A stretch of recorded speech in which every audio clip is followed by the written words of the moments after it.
perhaps without immodesty, I can claim to have had some experience in what the word America means.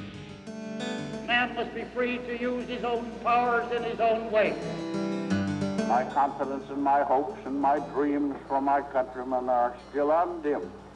There have been presidents like Grover Cleveland and myself who've been fishermen from boyhood. We got the habit. Herbert Clark Hoover, the 31st President of the United States, served from 1929 to 1933.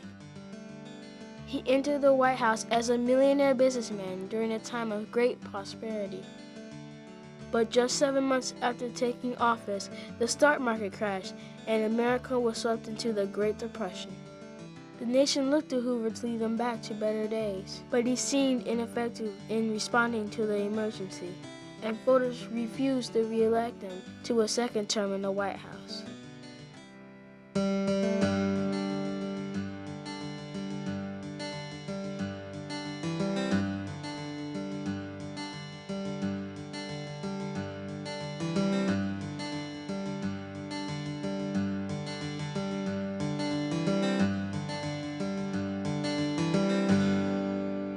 Hi, I'm Chris Wells at the Herbert Hoover Presidential Library and Museum in West Branch, Iowa. Herbert Hoover was the first president born west of the Mississippi River, here in West Branch, Iowa on August 10, 1874. His parents, Jesse Clark Hoover and Huldah Minthorn, had 2 sons and a daughter. Herbert's older brother Theodore, his sister May, and Herbert, who was simply known as Bert. Bert had a pleasant childhood growing up in West Branch, where he played in the woods, fished, and swam in nearby streams. He picked potato bugs to earn money and received a penny for every 100 bugs he picked. Bert's father was a blacksmith and sold farm equipment. His mother was born in Canada and became a leader in the Quaker religion. When he was 6 years old, his father died, and his mother was forced to support the family by sewing clothes and speaking at Quaker meetings. Within 3 years, his mother would die of pneumonia and typhoid fever, making the future president an orphan at the age of 9. Bert was sent to live with his aunt and uncle in Newburgh, Oregon, where he worked as an office boy at his uncle's real estate company and studied algebra and geometry at a business school. At the age of 17, he enrolled in Stanford University, where he managed a laundry and delivered newspapers to pay his expenses. He also worked at the university's geology department, where he met Lou Henry, the daughter of a local banker. He and Lou were married on February 10, 1899. After graduation, the Hoovers traveled the world while Bert worked as a mining engineer.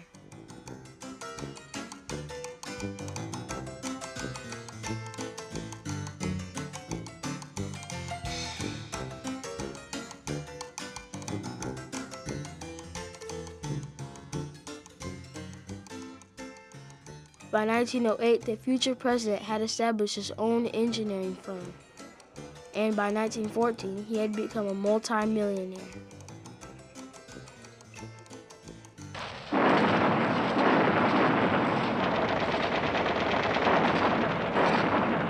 Hoover was living in London in August 1914 when war broke out in Europe. He had helped Americans return home, then arranged to feed the starving people of Belgium and France. During the first 3 years of World War I, he helped save millions of lives. When the United States entered the war in April of 1917, President Woodrow Wilson asked the well-known engineer and humanitarian to head the United States Food Administration to help conserve food in America. Hoover proposed observing meatless and wheatless days. And before long, the term Hooverize came to mean saving and doing without. By the time the war ended, Herbert Hoover had become famous. He was so popular that both Republicans and Democrats wanted him as their presidential candidate in 1920. But his run for the White House will have to wait until 1927. when he declared himself a Republican presidential candidate. At the party's national convention, he was nominated on the first ballot and chose Senator Charles Curtis of Kansas as his vice presidential running mate. The Democrats nominated Governor Al E. Smith of New York for president and Senator Joseph T. Robinson of Arkansas for vice president.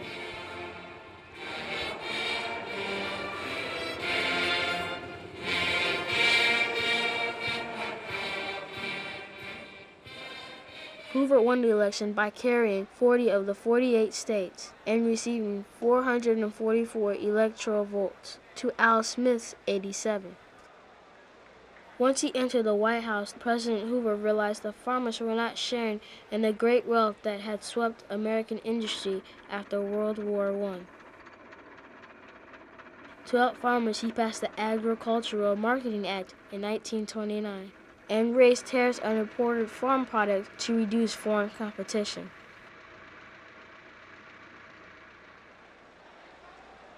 These actions damaged foreign trade and contributed to what would be known as the Great Depression.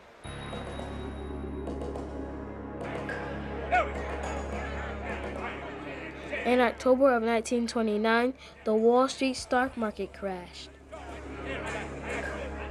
At first, the experts thought the market would quickly recover, but it didn't. Within weeks, losses grew to an estimated $40 billion.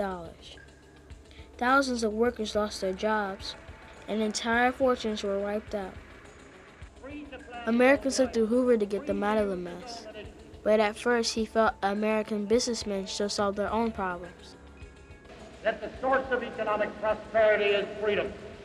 Man must be free to use his own powers in his own way, free to think, free to speak and to work, free to plan his own life, free to use his own initiative, free to dare in his own adventures. Conditions only grew worse. By 1932, more than 12 million Americans were out of work.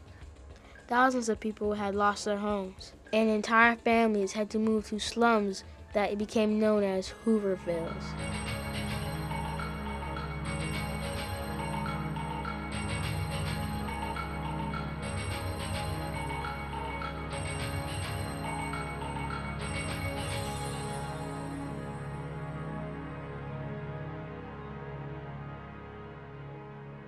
Finally, the President and Congress passed several laws designed to help businesses. The Reconstruction Finance Corporation loaned money to banks so they wouldn't go out of business.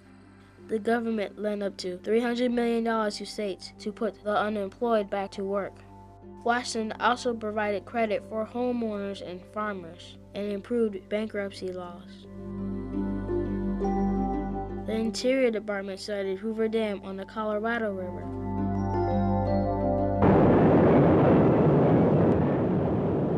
Worked to develop inland waterways for navigation and flood control, and added about 3 million acres to national parks and monuments.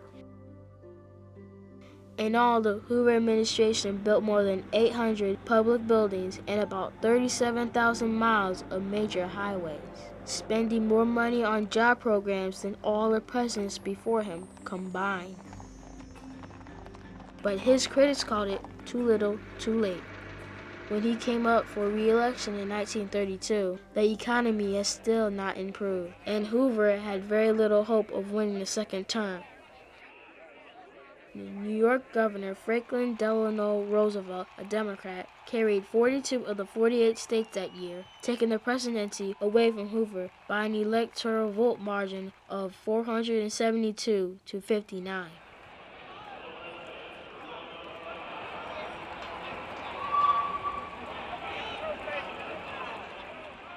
After serving as president, Herbert Hoover lived longer than any other former president at the time, spending his retirement years traveling, speaking, writing, and advising presidents Truman, Eisenhower, and Kennedy.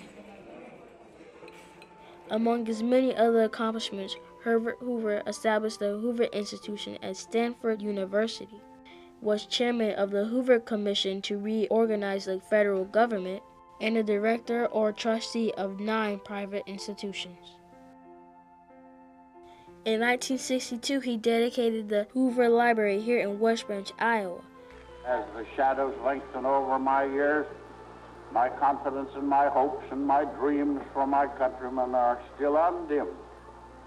That fear, hatred, and pain and tears may subside, that the regenerating sun of creating ability and religious devotion will refresh each morning the strength and the progress of my country.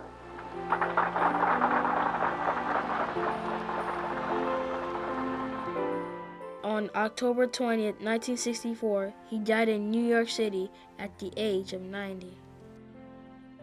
Today, he's buried near his library and birthplace in West Branch.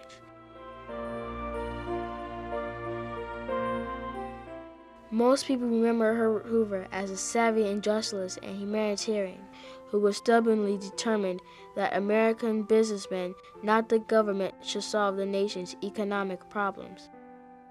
But when his policies failed to lift America out of the Great Depression, voters lost faith in Herbert Hoover and denied him a second term in office.